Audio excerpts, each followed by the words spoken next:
नमस्कार बंधुरा आज के रेसिपी चिड़ेर पोलाव सम्पूर्ण निरामिष एक रेसिपि। आज के निरामिष भावे आमी ये चिड़ेर पोलावटा बानाबो। चिड़ेर पोलाव बानानोर जोन्नो सबार थेके प्रथमे एखाने आमी नियेछि चिड़े। चिड़ेगुलोके एकटु जल दिए धुए एरकम एक छाकनिर मध्य मेले एइभावे रेखे दिएछि जाते करे जलटा भालोमतो झरे जाय।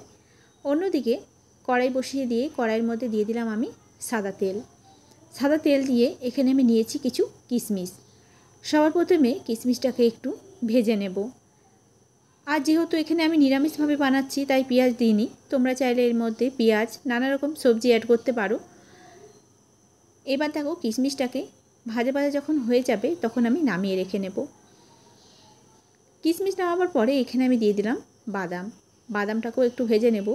जेहेतु निरामिष भावे बानाच्छि एकटु बादाम ना दिले भालो लागबे ना। बादाम भाजा हये गेছে। एरपर तेलेर मध्य दिए दिलाम आमी गोटा गरम मशला। फोड़नटाके एकटुखानी भेजे नेब। फोड़नटा दिए जखन सुंदर एक गन्ध बेरोबे भाजा हो जाबे तखन एर मध्य दिए दिচ্ছি आमी एखाने आमी दिलाम दुटो तेजपाता और आगे थेके आलू केटे रेखेছিলাম दुटो मीडियम साइजेर आलू। जेभाবে আমরা आलूर तरकारी बानाई सेइभाবেই आमी छोटो छोटो करे आलूगुलोके केटे निয়েছি। तेलेर मध्य आलूटाके दिए एकटु नाড়াচাড়া करे भेजे नेब। ऊपर थेके दिए देब आमी परिमाण मतो नुन, दिए देब हलुदेर गुঁড়ো। एबार आबारो भालो मतो मिशिए चूलार आँचटाके कमे दिए आलूटाके भालो मतो करे भेजे निते हबे जाते करे भाजते भाजते आलूटा सेদ্ধ हये जाय। एबार दिए दिलाम आमी काँचा लंका। एखाने दुटो आमी काँचा लंका कुचिए निয়েছিলাম। एदिके चिड़ेटा देखो भालो मतो जल झरे गेছে। एबार आमी এই চিড়েটাকে आलूर मध्य दिए देब। दिए भालो करे नाড়াচাড়া करे চিড়েটাকে खूब भालो मतो करे आलूर साथे नाড়াচাড়া करे भेजे निते हबे। चिड़ेटा एकटु भाजा भाजा होले तबेई किन्तु এই चिड़ेर पोलाওটা खेते बेशी भालो लागबे। जेहेतु नुनटा कम दिएছিলাম आमी आरो एकटु नुन दिए दिलाम और दिए दिलाम एकटु चिनी। এই চিড়ের পোলাওটা একটু মিষ্টি মিষ্টি খেতে হবে। চিনিটা দিয়ে আবারও ভালো করে এভাবে নাড়াচাড়া করে মিশিয়ে নিচ্ছি।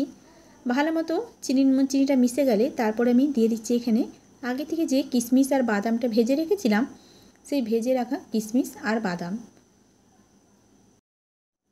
এখন বাদাম আর কিশমিশ দিয়ে চিড়েটাকে এভাবেই কিছুক্ষণ ধরে নাড়াচাড়া করে ভেজে নিতে হবে। চিড়েটা একটু যদি ভাজা ভাজা হয় তবে কিন্তু এই চিড়ের পোলাওটা খেতে বেশি ভালো লাগবে।